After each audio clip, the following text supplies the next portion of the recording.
যে 5 প্রকারের মানুষের কবরের সওয়াল জব হবে না, জানলে হয়তো আজকে রাতেই বদলে যাবেন।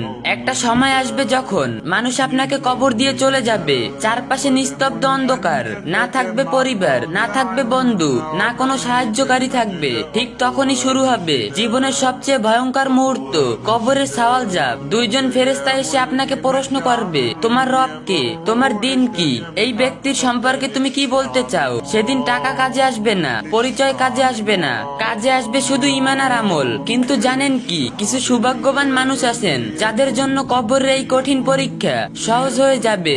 এমনকি কিছু বর্ণনা এসেছে আল্লাহ তাদেরকে বিশেষ নিরাপত্তা দান করবেন। বলুন জেনে নেই, আসুন জেনে নেই কারা সেই সৌভাগ্যবান ব্যক্তি। এক শহীদি ব্যক্তি। আল্লাহর রাস্তায় শহীদ হওয়া ব্যক্তির মর্যাদা অত্যন্ত মহান। হাদিসে এসেছে শহীদদের জন্য কবরের ফিতনা থেকে নিরাপত্তা রয়েছে, কারণ তিনি নিজের জীবন দিয়েছেন আল্লাহর সন্তুষ্টির জন্য।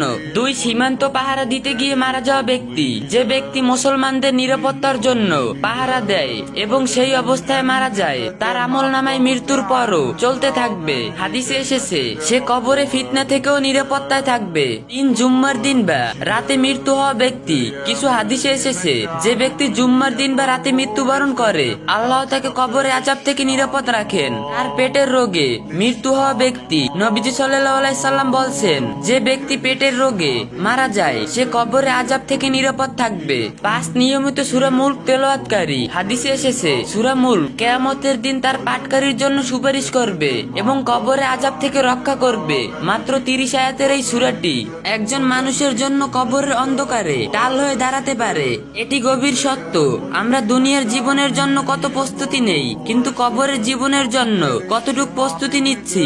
একদিন এই পৃথিবীর সবকিছুই শেষ হয়ে যাবে, শুধু থেকে যাবে ঈমান, নেক আমল আর আল্লাহর রহমত। শেষে কিছু কথা বলি, আজ রাত থেকেই ছোট ছোট আমল শুরু করুন। নিয়মিত নামাজ, সূরা মুলক তেলাওয়াত, তাওবা ও ইস্তেগফার। কারণ কবরের অন্ধকারে কোনো মানুষ পাশে থাকবে না, সেখানে পাশে থাকবে শুধু আপনার আমল। ভিডিওটা শেয়ার করে দিও। যদি তোমার মাধ্যমে কেউ এই হাদিসটি জানে, তাহলে সেটি হবে তোমার জন্য সাদকা জারিয়া। ইসলামের যে কোনো বিষয় সুন্দরভাবে জানতে, বুঝতে এবং মহাজরুরি মাসালাগুলো সহজে পেতে এই আইডিটি ফলো দিয়ে রাখুন আর 3টা কপি লিংক করে দিয়েন।